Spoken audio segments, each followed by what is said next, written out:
ನಮಸ್ಕಾರ. ನಾವು ಹಾಕೋ ಬಟ್ಟೆ ನಮ್ಮ ಭವಿಷ್ಯವನ್ನ ಹೇಳುತ್ತೆ ಅಂದ್ರೆ ನಂಬೋಕಾಗತ್ತಾ? ಕೇಳೋಕೆ ವಿಚಿತ್ರ ಅನ್ಸಿದ್ರು ಇದು ನಿಜವಾಗ್ಲೂ ನಡೆದ ಒಂದು ಕಥೆ. ನಮ್ಮ ಮನಸ್ಸಿನ ಒಳಗಿನ ಆಲೋಚನೆಗಳು ನಮ್ಮ ಹೊರಗಿನ ಪ್ರಪಂಚವನ್ನ ಹೇಗೆ ರೂಪಿಸುತ್ತೆ ಅನ್ನೋದಕ್ಕೆ ಇದೊಂದು ಅದ್ಭುತ ಉದಾಹರಣೆ.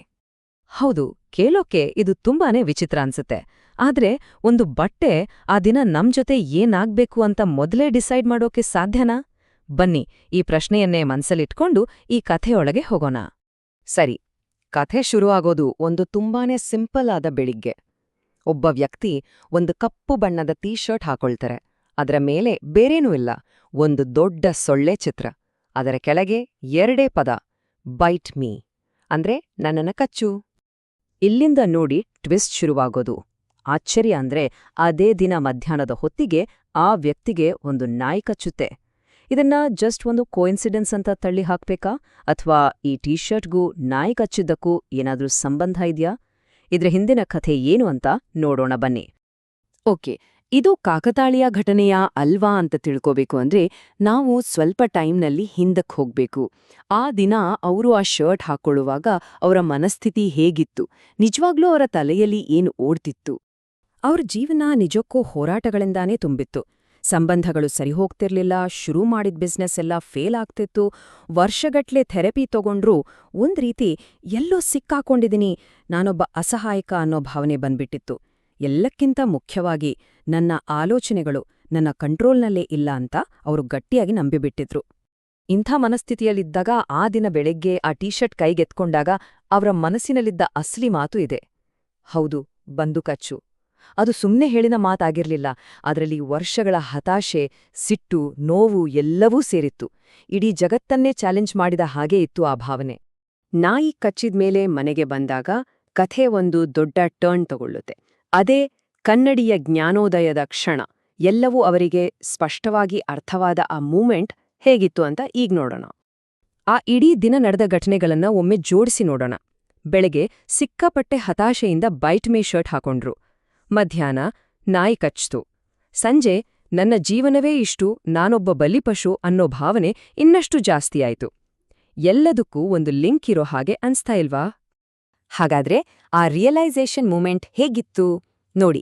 ಮನೆಗೆ ಬಂದು ಸ್ನಾನಕ್ಕೆ ಅಂತ ಹೋಗುವಾಗ ಕನ್ನಡಿ ಮುಂದೆ ಪಾಸಾಗ್ತಾರೆ. ಆಗ ಅವರ ಕಣ್ಣು ತಾವು ಹಾಕ್ಕೊಂಡಿದ್ದ ಟೀ ಶರ್ಟ್ ಮೇಲೆ ಬೀಳುತ್ತೆ. ಅದೇ ಕ್ಷಣ ಫ್ಲ್ಯಾಶ್ ಬ್ಯಾಕ್.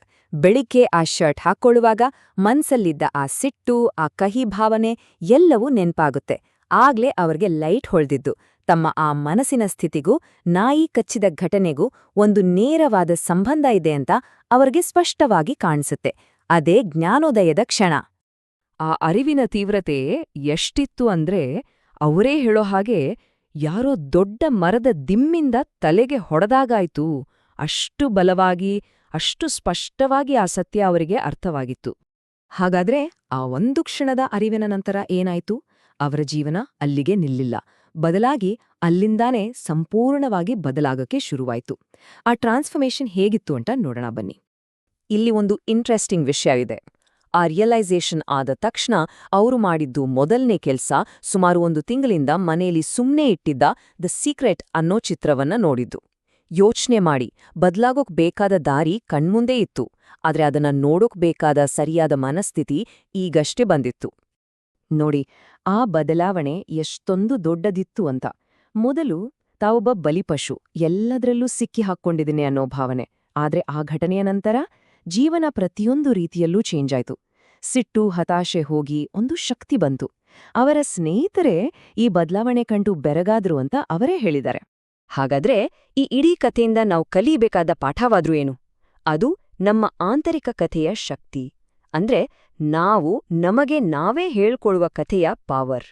ವಿಜ್ಞಾನದಲ್ಲಿ ಇದನ್ನ ಆಕರ್ಷಣೆಯ ನಿಯಮ ಅಂತ ಕರೀತಾರೆ. ಸರಳವಾಗಿ ಹೇಳೋದಾದ್ರೆ, ಟೀ ಶರ್ಟ್ ಮೇಲಿದ್ದ ಬೈಟ್ ಮೀ ಅನ್ನೋ ಪದಗಳು ಮುಖ್ಯವಲ್ಲ, ಬದಲಿಗೆ ಆ ಪದಗಳ ಹಿಂದಿದ್ದ ಆ ತೀವ್ರವಾದ ನೆಗೆಟಿವ್ ಭಾವನೆಯೇ ಆ ನಾಯಿಯ ಕಡಿತವನ್ನು ಆಕರ್ಷಿಸಿತು. ಅಂದ್ರೆ ನಮ್ಮ ಮನಸ್ಸಿನ ಒಳಗಿನ ಪ್ರಪಂಚ ನಮ್ಮ ಹೊರಗಿನ ಪ್ರಪಂಚವನ್ನ ಸೃಷ್ಟಿ ಮಾಡಬಲ್ಲದು. ಹಾಗಾದ್ರೆ ಈ ಕಥೆ ನಮ್ಮೆಲ್ಲರ ಮುಂದೆಯೂ ಒಂದು ಕನ್ನಡಿ ಇಟ್ಟ ಹಾಗೆ ನಾವೇ ನಮ್ಗೆ ಕೇಳ್ಕೊಳ್ಬೇಕಾದ ಪ್ರಶ್ನೆ ಇದು. ನಮ್ಮ ಒಳಗಿನ ಮಾತು ದಿನವಿಡೀ ನಮ್ಗೆ ಯಾವ ಕಥೆಯನ್ನ ಹೇಳ್ತಿದೆ? ನಾವು ಬಲಿಪಶು ಅನ್ನೋ ಕಥೆಯನ್ನ ಅಥವಾ ನಮ್ಮ ಜೀವನದ ಹೀರೋ ನಾವೇ ಅನ್ನೋ ಕಥೆಯನ್ನ? ಉತ್ತರ ನಮ್ಮೊಳಗೆ ಇದೆ.